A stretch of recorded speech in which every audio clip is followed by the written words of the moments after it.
Oke, hello everyone, welcome to Analysis dan update lagi seputar koin kripto. Dan berhubung di postingan sebelumnya di mana saya mengupload untuk video analisa terkait Fundry atau Funar Chain, di komentarnya banyak banget dari teman-teman semua yang request seputar pembahasan terkait token Fi ini. Meskipun sebelumnya saya juga udah sempat buat untuk analisanya dan masih lumayan valid ya. Teman-teman bisa langsung cek aja di analisa token Fi saya yang sebelumnya atau beberapa waktu lalu sempat saya upload. Itu masih valid banget teman-teman. Dan nanti kita akan coba lihat nih hasil dari analisa saya sebelumnya. Dan area-area yang udah saya tandai juga sebelumnya masih ada teman-teman. So di sini nanti kita akan coba nih untuk kulik token Fi dari video ini teman-teman. Jadi di video ini saya akan coba untuk analisa detail lagi terkait token Fi, baik dari segi fundamentalnya dan juga technical analysis dan price actionnya teman-teman. Dan oke, sebelum itu seperti biasa, buat teman-teman yang mau request analisa koin, feel free kalian bisa langsung aja untuk akses link tree yang ada di bio akun TikTok saya di sini. Dan selanjutnya nanti kalian bisa langsung aja masuk ke halaman seperti ini melalui link tree tersebut. Dan di sini kalian bisa akses link traktir saya untuk request analisa koin dan juga tanya-tanya seputar kripto dan investasi. Serta kalian juga bisa akses channel YouTube saya melalui halaman ini teman-teman. Jadi teman-teman tinggal klik aja dan nanti teman-teman akan langsung dibawa mampir ke channel YouTube saya. Dan oke, nah sebelum teman-teman itu menjelajahi token Fi secara lebih jauh, tentunya teman-teman di sini saya sangat menyarankan untuk baca dulu teman-teman untuk tahu nih apa sih token Fi itu dan apa sih yang ditawarkan, produk dan layanannya seperti apa, kemudian keunikannya, keuntungan penggunaannya, fiturnya dan sebagainya itu seperti apa. Teman-teman bisa baca-baca aja. Dan sekarang itu udah banyak banget teman-teman untuk artikel-artikel yang memuat seputar kegunaan atau project dari aset-aset kripto tertentu. Dan nggak cuma di bahasa Inggris aja seperti dulu teman-teman. Karena kalau dulu kebanyakan artikel-artikelnya yang memuat terkait kripto itu rata-rata berbahasa Inggris. Namun sekarang buat teman-teman yang ada halangan atau barrier terkait bahasa atau language-nya, di sini teman-teman udah bisa dengan mudah untuk mempelajari dan mengakses terkait informasi-informasi seperti ini teman-teman. Dan itu sangat saya sarankan karena teman-teman bisa tahu nih project apa sih yang ada di balik suatu koin tertentu. Sehingga conviction teman-teman ketika ingin melakukan transaksi itu akan jauh lebih tinggi teman-teman. Dan teman-teman juga nggak gampang FOMO jadinya ya. Dan sebelumnya juga ini bukan ajakan untuk membeli atau menjual aset tertentu teman-teman. Disclaimer dulu. Jadi harapannya teman-teman juga tetap riset mandiri dan juga do your own research teman-teman. Pahami juga profil resiko kalian masing-masing. Nah, oke. Di sini kita akan coba langsung aja untuk bahas secara teknikalnya. Karena memang sebelumnya juga saya sempat bahas teman-teman ya untuk token Fi ini dan masih cenderung valid banget. Dimana di sini kita bisa lihat ada area resistance ya ketika masih di sini dan sudah tertembus di bagian sini. Kemudian dia menjadi resistance become support. Jadi di sini jadi area support sekarang dan udah nggak pernah lagi kita mampir di area sini teman-teman setelah kenaikan di ketika ini teman-teman di kisaran 17 sampai 18 Maret di sini. Nah, ketika dia naik teman-teman kalian bisa lihat dia naik pump tinggi banget. Kurang lebih kalau kita ukur dari sini itu ya anggaplah di sini teman-teman ya 200-an hampir 300% teman-teman. Mungkin kalau sama ekornya 300%-an ya. Dan so far untuk token Fi ini terkoreksi cukup jauh teman-teman. Dan teman-teman bisa lihat untuk area-area yang saya tandai semuanya kena teman-teman. Dimana sebelumnya saya update kurang lebih ketika masih di sini teman-teman ya. Di sini teman-teman bisa lihat ketika memang area-areanya di sini demand areanya kena lagi dan dia mantul. Jadi bisa dikatakan ini demand area yang sangat valid dan bahkan seperti yang saya ungkapkan ada potensi untuk dia nyentuh dulu fair value gap-nya baru kemudian dia naik lagi teman-teman. Karena memang ini adalah area fair value gap ya yang biasanya akan semi-semi dijadikan liquidity sweep teman-teman. Ketika ada area seperti ini biasanya ada kecenderungan untuk terjadi liquidity sweep apalagi di bawah area demand seperti ini. Jadi kalian bisa lihat area demand-nya diambil dan dia langsung naik lagi. Seperti yang sebelumnya juga di sini area demand-nya di break dan ternyata hanya ambil liquidity aja dan naik lagi teman-teman. Kayak gitu. Nah teman-teman bisa lihat ternyata kenaikannya itu nggak se-powerful sebelumnya. Karena kalian bisa lihat ketika sebelumnya ini naiknya kencang banget dan di sini juga lumayan kencang. Namun ketika ternyata menyentuh supply area teman-teman yang ada di sini dia harus terkoreksi lagi teman-teman. Dan sekarang token Fi berada di harga $0,089 kurang lebih segitu teman-teman, deket-deket $0,09. Dan dalam hal ini harganya masih cenderung berada di bawah tekanan jual ya. Kalian bisa lihat tekanan jualnya masif banget teman-teman. Ini candle big candle semua, dan kalian bisa lihat untuk penurunan dari atas hampir 50% teman-teman, atau tepatnya 47%-an. Dan di sini teman-teman bisa lihat bahwa selling pressure-nya memang cukup kuat ya dari token Fi ini. Nah, oke. Kalau teman-teman lihat di sini juga saya udah tandain untuk area-area pentingnya yang mungkin kalian bisa juga lihat atau amati di chart kalian masing-masing. Yang mana teman-teman bisa lihat ketika saya analisa di sini, ternyata memang benar dia terreject dari supply area di sini. Kemudian koreksi dulu ke demand areanya, ada kenaikan lagi.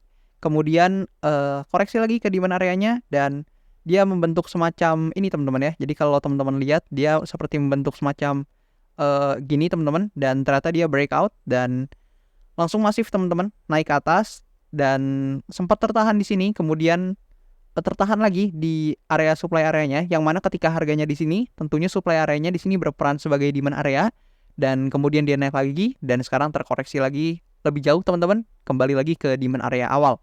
So di sini ada beberapa kemungkinan yang mungkin terjadi teman-teman. So kita coba bahas kemungkinan yang buruknya dulu. Kemungkinan buruknya adalah ketika token Fi itu terkoreksi lebih jauh sampai coba fill untuk fair value gap-nya teman-teman. Jadi dia fill fair value gap-nya, dan ternyata fair value gap-nya juga nggak bisa nahan dia, sehingga dia harus terkoreksi lebih jauh ke area demand ini teman-teman. Yang mana sebelumnya ini udah nggak pernah lagi disentuh teman-teman. Terakhir disentuh itu 18 sampai 20-an Maret, kisaran segitu teman-teman, terakhir kali disentuh. Dan ternyata kalau memang dia turun terus, ada potensi untuk dia kembali testing di demand area ini, yang mana ini udah masuk kisaran 0,05-an dollar teman-teman. Dan kalau itu terjadi, maka floating minusnya kalau misalkan dari sini tuh lumayan besar teman-teman. Dan perlu dicatat, ini bukan FAT teman-teman, atau bukan buat menakut-nakuti, tapi tentunya supaya teman-teman bisa lebih prepare aja atas semua potensi kemungkinan yang mungkin terjadi, kayak gitu teman-teman. Nah, ketika kita lihat juga teman-teman, maka ada potensi di sini memang dia akan coba fill fair value gap-nya. Namun ada kemungkinan juga dia bisa naik lagi teman-teman. Jadi semacam kayak gini, dia mengambil liquidity-nya lalu naik lagi. Itu juga mungkin aja. Atau yang lebih bagus lagi, di sini dia ada potensi untuk tertahan di demand area-nya lalu coba naik lagi. Paling enggak teman-teman, dia ambil dulu deh, reclaim dulu deh supply area di sini supaya dia bisa seperti ini misal teman-teman. Jadi dia di sini kemudian tertahan, mungkin koreksi dan naik, dan kemudian coba naik lagi teman-teman. Paling enggak kayak gitu teman-teman. Ini adalah skenario yang udah lumayan oke teman-teman ya. Mengingat token Fi ini tekanan jualnya masif banget teman-teman, kenceng banget ke bawah. Dan kira-kira seperti itu. Dan hopefully token Fi ini sebenarnya bisa ya, kalau misalkan potensi terbaiknya adalah dia bisa breakout dari supply area yang di sini teman-teman, yang mana which is tentunya nggak mudah untuk harga sekarang karena tekanan jualnya juga cukup tinggi. Dan namun kalau dia memang bisa untuk breakout supply area ini, maka blue sky ahead untuk token Fi, dan ada potensi dia naik lebih tinggi lagi teman-teman. Namun di sini yang paling mungkin ditakutkan ya quote on quote oleh holder token Fi adalah teman-teman bisa lihat kalau misalkan kita coba amati chart weekly-nya teman-teman. Nah di sini kalian bisa lihat bahwa token Fi ini sebenarnya berada di price action yang kurang bagus. Kenapa? Karena kalau kita coba lihat gini, nah dia membentuk higher high teman-teman, kemudian dia membentuk higher low, dan so far dia nggak mampu lagi untuk create new higher high, tapi dia membuat lower high justru teman-teman di sini. Nah lower high, dan ada potensi di sini dia membuat yang namanya lower low teman-teman, ketika memang dia harus turun lebih jauh lagi. Dan secara technical analysis tentunya itu bukan hal yang bagus ya teman-teman ya, karena ketika dia harganya price action-nya seperti itu, maka itu menandakan bahwa sellers itu lebih mendominasi dibandingkan buyers, atau dengan kata lain nggak ada cukup buyers yang tertarik untuk membeli token Fi bahkan ketika dia sudah menyentuh di demand area-nya. Jadi harus dikasih harga yang lebih murah dulu mungkin, baru ada buyers yang tertarik, sehingga nantinya harga token Fi ini bisa terkoreksi atau ada kemungkinan untuk terkoreksi secara lebih jauh. Seperti itu teman-teman. Dan sekali lagi ini juga bukan buat menakut-nakuti atau bukan tebaran FAT ke teman-teman semua, tapi sebagai traders atau mungkin investor, harapannya teman-teman itu bisa mengantisipasi hal-hal atau potensi-potensi yang kemungkinan terjadi. Dan di sini kalau kita cek data dari CryptoRank, teman-teman juga perlu lihat untuk backersnya atau funds and backernya ini ada DWF, DWF Labs. Dan kalau misalkan teman-teman cek di sini juga ada data-data lainnya seputar TokenFi. Teman-teman bisa cek aja mulai dari fundraisingnya, kemudian sampai ke newsnya. Di sini juga teman-teman bisa baca-baca untuk informasi-informasi ini melalui CryptoRank di sini kalau teman-teman mau baca. Dan juga teman-teman, sebenarnya kalau kita lihat dari coin market cap ya, di sini TokenFi ini sebenarnya secara kapitalisasi pasar itu belum terlalu besar teman-teman. Karena kalau misalkan kita coba ini narasi RWA teman-teman, jadi koin-koin real world asset semuanya di sini saya coba urutin. Dan so far untuk TokenFi sendiri masih berada di urutan yang cukup bawah, di mana nah di sini teman-teman.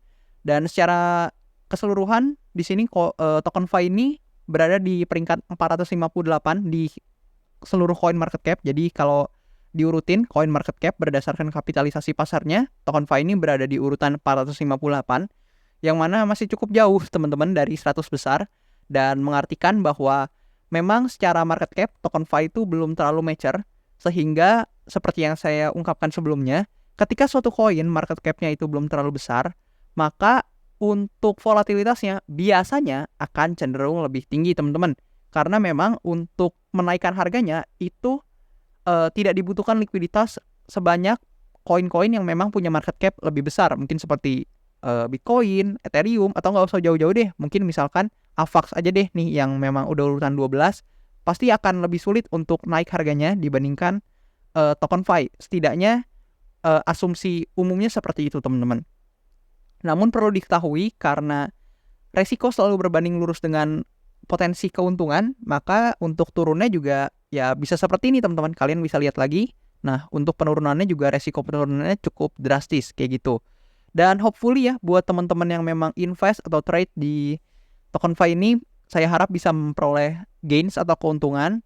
Ya paling enggak teman-teman tahu deh untuk kapan waktu teman-teman entry dan juga exit, sehingga harapannya teman-teman tidak loss atau nggak rugi teman-teman melalui TokenFi ini.